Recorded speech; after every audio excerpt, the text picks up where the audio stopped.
안녕하세요. 따라가는 기독교 교리반 따기반을 담당하는 김기건 목사입니다. 지난 방학 동안 잘 지내셨습니까? 코로나로 인하여 어려운 시기를 보내고 있습니다. 인생의 환난과 고난이 찾아와도 하나님은 우리의 피난처시요 힘이시요 큰 도우심을 믿고 구원받은 성도로서 믿음의 여정을 한 걸음 한 걸음 내디디시길 응원합니다. 오늘은 구원론 12번째 영화에 대해서 함께 알아보고자 합니다. 세상의 많은 사람은 죽음을 피할 수는 없습니다. 예수님을 믿지 않는 사람들은 말합니다. 예수를 믿고 죽으면 천국에 간다는데 내가 직접 보지 않아서 모르겠고 몸은 이 땅에서 화장을 하면 남는 것은 한 줌의 가루밖에 없으니 인생 참 부질없다라고 생각합니다. 세상 사람들의 눈에는 예수님을 믿는 사람이나 믿지 않는 사람이나 죽음은 다 똑같아 보인다고 합니다. 인간에게 있어서 가장 두려운 죽음이라는 것에서 건져줄 수가 없다면 신이라고 할 수 없겠지요. 신은 모든 것 위에 있어야 하니 죽음보다 위에 있어야겠지요. 인간을 영혼과 육신으로 보고 우리의 영혼과 이 몸을 죽음에서 구원해 주는 이가 있다면 그가 바로 신이라 할 수 있습니다. 성경에서는 사망의 권세를 이기시고 부활의 첫 열매가 되셔서 지금도 살아계신 하나님을 소개하고 있습니다. 바로 예수님입니다. 예수님은 우리를 구원해 주실 때 우리의 영혼만 천국으로 들어가게 하시지 않으셨습니다. 우리의 육체도 구원해 주셨습니다. 예수님은 십자가에서 죽음을 맞이하셨지요. 그러나 3일 만에 부활하셔서 죽음의 권세를 이기셨습니다.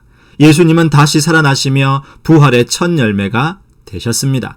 고린도전서 15장 20절에 이렇게 말씀하고 있죠.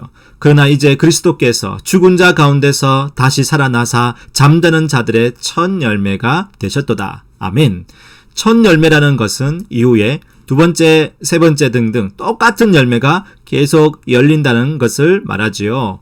예수님을 믿는 자는 죽음을 맞이하지만 성경에서는 잔다라고 합니다. 사도행전 7장 60절에 보시면 스데반이 순교를 당할 때 죽었다고 하지 않고 잔다라고 하고 있지요. 잔다는 것은 다시 깨어난다는 것을 미리 짐작할 수 있습니다. 예수님은 하늘에 올라가신 것처럼 언젠가는 다시 오십니다. 예수님이 다시 오실 때 성도들의 몸을 예수님과 같이 거룩하고 영화로운 육체로 변화시켜 주십니다. 죽은 성도들이 부활하죠. 구원이 완성되는 것입니다. 사도 바울은 구원의 순서를 말할 때 로마서 8장 30절에서 이렇게 말했습니다. 또 미리 정하신 그들을 또한 부르시고 부르신 그들을 또한 의롭다 하시고 의롭다 하신 그들을 또한 영화롭게 하셨느니라. 아멘. 하나님께서 우리를 예정하시고 부르셔서 의롭다 하시고 그 끝에는 영화롭게 하십니다. 영화는요 구원의 서정, 구원의 순서의 마지막입니다. 영화는 우리가 미래의 구원의 단계라고 부르기도 합니다. 예수님을 믿고 구원을 받았지만 아직 완성된 게 아니잖아요. 예수님을 믿는 우리가 죽음을 맞이할 때 영화의 단계에 들어가니까 구원을 이미 받았지만 아직 구원을 이루어 간다라고 할 수 있습니다. 영화에 대해서 정리해 보면요. 영원의 영화는 성도가 죽는 순간에 찾아오고요. 몸의 영화는 예수님이 재림하실 때 완성된다고 정리할 수 있습니다. 하나님의 구원은 이 땅에서 축복된 삶을 산다, 죽음 이후에 천국에 들어간다만으로 의미하지 않습니다. 우리의 육신도 예수님과 같이 거룩하고 영광스러운 부활의 몸을 입게 된다는 것이죠.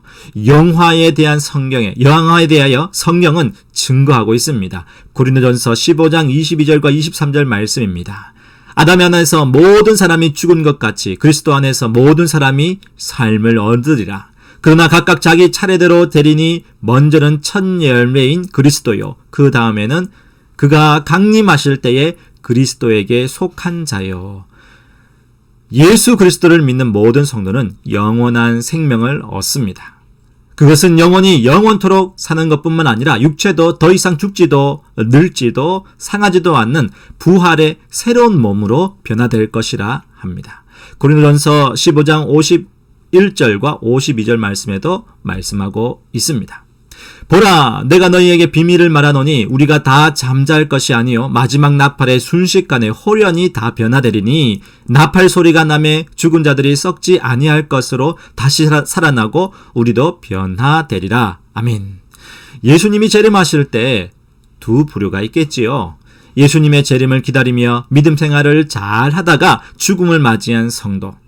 그 영혼은 천국에 들어가 있지만 육체는 화장을 하든 매장이든 이 땅의 한 줌으로 가루가 되어 있을 것입니다.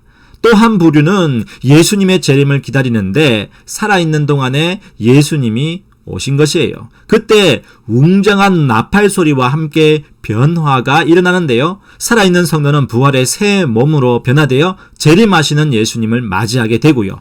이전에 죽음을 맞이한 성도는 완전 새롭게 변화된 부활의 몸으로 천국에 있는 영혼과 결합하여 다시 오시는 예수님을 맞이하게 됩니다.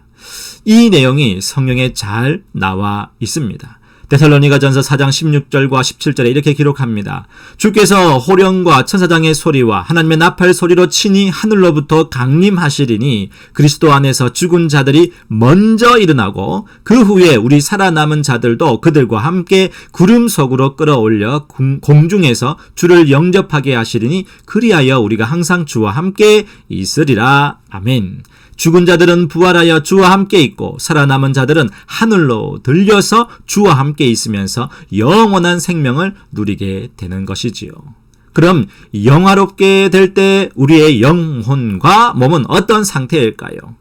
영화는 이 세상을 떠나면서 진행되는데요.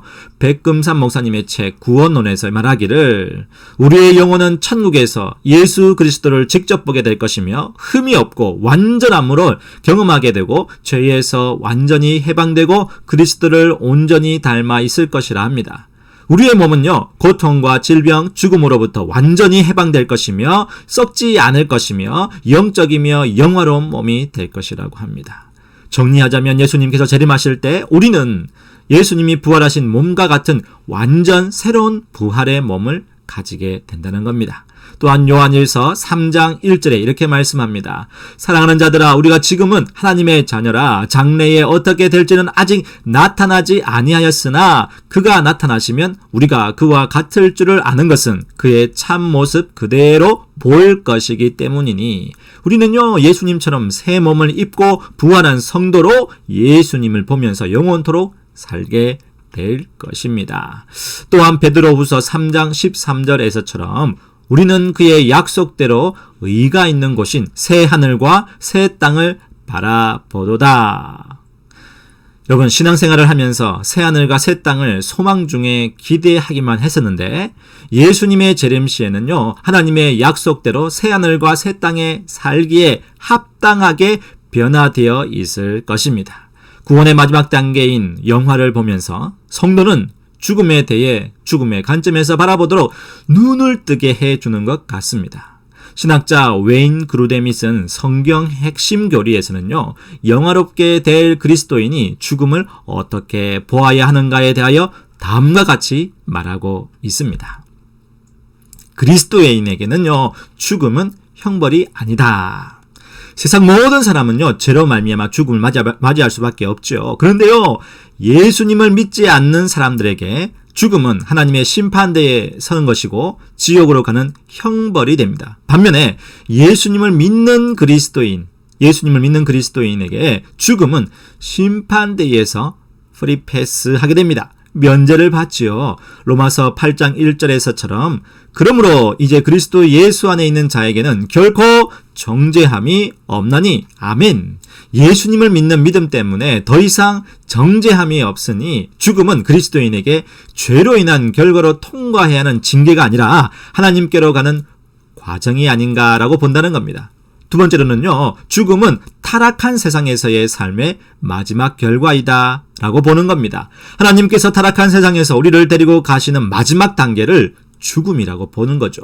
에녹과 같이 하나님께서 직접 데리고 가시는 예외도 있습니다. 그러나 모든 육체가 그 약해지고 기능을 잃어가면서 세상의 타락의 결과로 죽음이 있음을 직감하게 되죠. 이 죽음은 고린도전서 15장 26절에서처럼 맨 나중에 멸망받을 원수입니다. 두려움과 고통은요, 사망의 그림자이잖아요. 그 사망은 예수님께서 오실 때까지 모든 사람이 불가피하게 경험하게 됩니다. 성도는 그 죽음을 끝으로 타락한 세상을 떠나 하나님 품으로 간다는 것에 큰 위로가 되죠. 우리는 돌아갈 아버지 집이 있습니다. 또한 세 번째로 보는 것은요, 죽음은 분명 두렵지만 장차 예수 그리스도와 함께 있을 것을 기대하라. 그것을 보라는 겁니다. 바울은요, 감옥에서 있을 때 석방이 될지 처형될지 모르는 상황에서 이렇게 말했습니다. 빌립보서 1장 23절입니다. 내가 그들 사이에 끼었으니 차라리 세상을 떠나서 그리스도와 함께 있는 것이 훨씬 더 좋은 일이라. 그렇게 하고 싶으나 빌립보 교인들과 함께 복음을 전하며 고난받는 것도 유익하지만 장차 그리스도와 함께 있는 것이 훨씬 더 좋은 일이라고 그는 보았죠. 죽음을 가장 큰 아픔과 고통으로 보고 내가 사랑했던 사람들과 헤어지는 슬픔도 크지만 예수 그리스도와 함께 있는 것을 기대함으로 절망 가운데 있지 않게 된다는 것입니다. 여러분, 분명 죽음은 인생의 종착역처럼 보입니다. 그러나 우리 그리스도인에게는요, 구원의 마지막 단계입니다. 영화의 단계이지요. 영혼의 영화가 이루어져서 슬픔과 고통과 죽음이 없는 하나님의 품에 거하게 됩니다. 몸의 영화는요, 예수님이 다시 오시는 날에 완벽한 부활의 몸을 입게 되는 거죠. 이것을 믿고 오늘을 살아가는 성도는요, 여전히 타락한 세상에서 죽음에 대한 두려움을 좀 느낄 수 있죠. 느끼죠. 그러나 하나님께 소망을 두고 살아갈 수 있습니다. 이것이 성도의 매력이 아닐까요? 여러분, 끝까지 함께 해주셔서 감사드립니다. 그럼 다음 주에도 건강한 모습으로 뵙겠습니다. 여러분, 참 잘했어요.